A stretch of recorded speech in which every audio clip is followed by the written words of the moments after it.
Jorge Navarro then starting from second on the grid. Will not want to get himself in trouble like he has done recently. Pecco Bagnaia there, he's been strong throughout every session. How will he fare in the try? That's the big question mark. Lorenzo Dalla Porta starts in the highest place he's ever been before. The green flag at the back waving. Look to the lights. Top left corner. They go out and we are go. Terrible start there from Brad Binder and Jorge Navarro. Pecco Bagnaia gets away well. There's a few people that might have just nudged off the line there. I don't know whether it was a bad start for Binder and Navarro or whether Bagnaia might have just jumped the start. It's going to be tight. It'll be interesting to keep an eye on that. If not, Bagnaia absolutely nailed it, but it will be tight. Great start for Gabriel Rodrigo. He's up to second place. Binder somehow manages to get through to the lead. Ben Schneider's making good movements as well. Something was down there, Steve, at turn 2. A bit further down the pack. Have to see. Turn 2, so a disastrous debut Grand Prix for the Japanese rider. Oh, massive right side. Jorge Martin, and there's a few riders out. Massive. Navarro.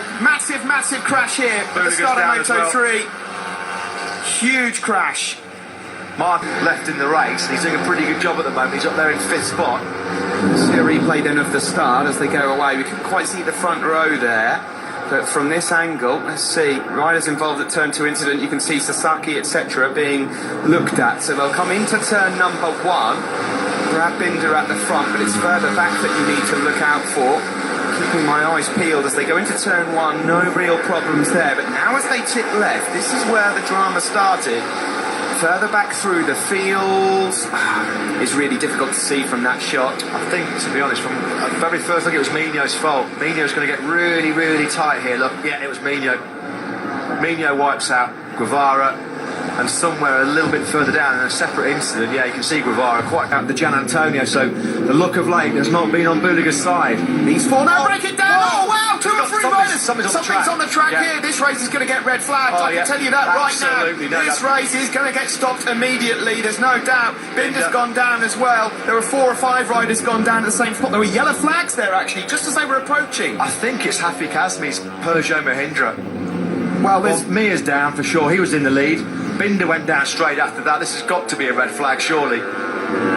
Well, there were yellow flags there just as they were approaching as well, so someone had gone down previously. Dalla Porta's down as well, Steve, with the Gian Antonio.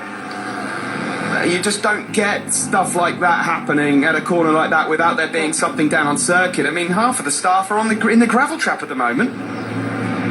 It's like a bike park. Well, Bagnaia was the only one of the top 5, and Rodrigo that got through. Everybody else crashed. Binder here rejoins the circuit, but there is definitely something down there. You just don't see riders like that falling. You don't get absolutely.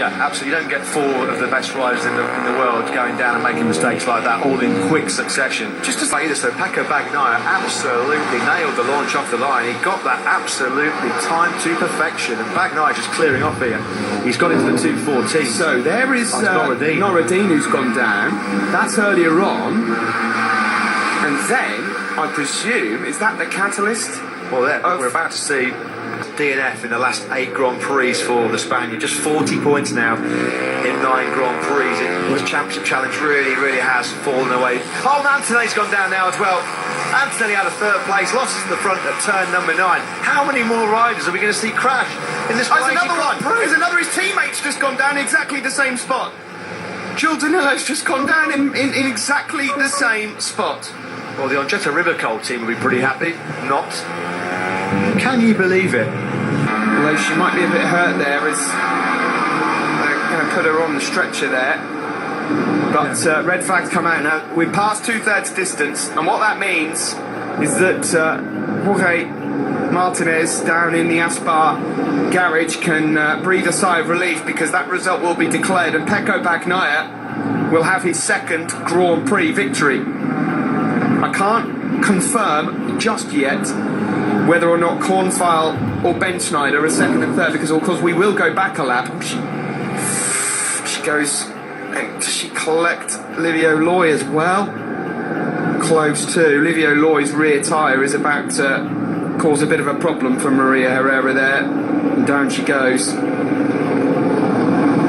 Has Livio Loy got some kind of problem? He keeps rolling on and off the throttle. Maria Herrera had nowhere to go. I'm not sure if Livio Lloyd might have had a problem there, because you can clearly see his right hand, he just kept rolling on and off the throttle. So whether his engine had cut out or whether it was misfiring, but Maria Herrera had absolutely nowhere to go. That was not her.